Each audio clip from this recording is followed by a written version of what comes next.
Digital currencies are coming. The US must be prepared. Coming out from CNN Business, by the way. Cryptocurrencies like Bitcoin and Dogecoin have dominated the news cycle in recent months. Meanwhile, the rise of another type of digital currency has gotten far less attention: central bank digital currencies, CBDCs. I mean, we've been giving it a ton of attention here on this channel, CNN Business. You should probably tune in.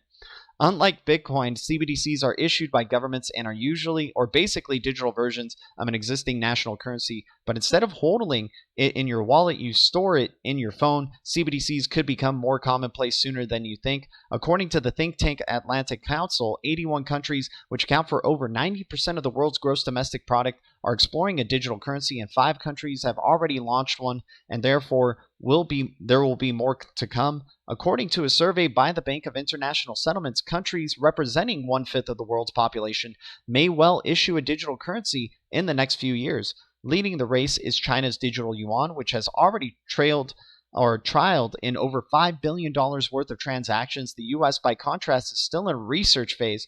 The House Committee on Financial Services recently had promises and perils of CBDCs, in which several witnesses called on the U.S. to be more proactive. Julia Coronado and Macro Policy Perspectives called on the U.S. to take a leadership role on CBDCs. Failing to act now will leave the U.S. on the outside looking in. In other words, if America waits too long, it could miss a chance to shape the future of digital money.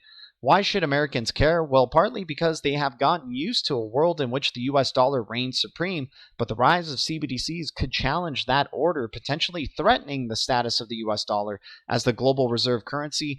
Different countries will have a much easier time transacting with each other directly, removing the need for a U.S. dollar or SWIFT global financial messaging system. In a CBDC world, people would use the dollar less, predict Michael Sung, a professor of Shanghai's Fudan University, who researches digital currencies, in an interview with me. The dollar is dominant because it is the reserve currency. Everyone needs to use it for convenience. You don't need a reserve currency if you can do direct settlement between trading pairs. The dollar is also a tool for essentially bar sanctioned countries from the dollar-based system. If the U.S. doesn't develop its own CBDC and other countries move ahead, it might have less information about the cross-border transactions, since countries could transact with each other without using SWIFT network, which the U.S. can monitor. CBDCs could bring a domestic advantage for the U.S. as well. In the Senate testimony on a digital dollar, Stanford University professor Darrell Duffy noted that costly and inefficient bank-railed system. Banks have also underinvested in payment technologies that would improve the speed, interoperability, and programmability of payments. I have to disagree with Duffy there just really quick. I don't think banks have underinvested in payment technologies. We know about their connections to RippleNet. We know about their connections to the blockchain service network. I don't think banks are going to be falling behind anytime soon, but that is my opinion. I'd like to hear what you guys think as well. But continuing on, digital currencies can be programmed to be spent in a certain way, safe for food and medical supplies, but not for cigarettes or alcohol. Of course, many Americans would understandably be uncomfortable with the idea of government knowing how your digital money is spent, and there's reason to fear that CBDCs will become a convenient way for authoritarian governments to monitor individual citizens' transactions, but that doesn't have to become the dominant model. The U.S. could help set the standard by developing a digital currency that has privacy at its core.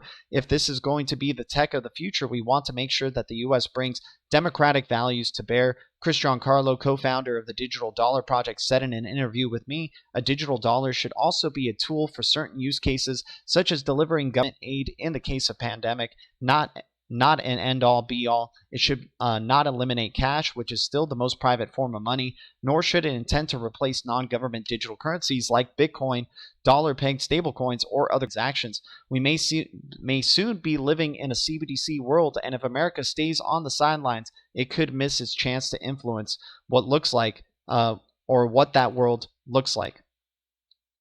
So guys, I don't think personally that the U.S. is going to fall behind. I do believe this is a massive narrative that is being created right now, because it certainly does seem like, when you're looking in all avenues, especially when you're seeing what China's doing with the blockchain service network and what they're doing with the digital yuan and heavy research into CBDCs, certainly does look like they could be in the first running for that central bank digital currency. But I do believe that the big four, the euro, the yuan, US, and I believe the renminbi, if I'm not mistaken.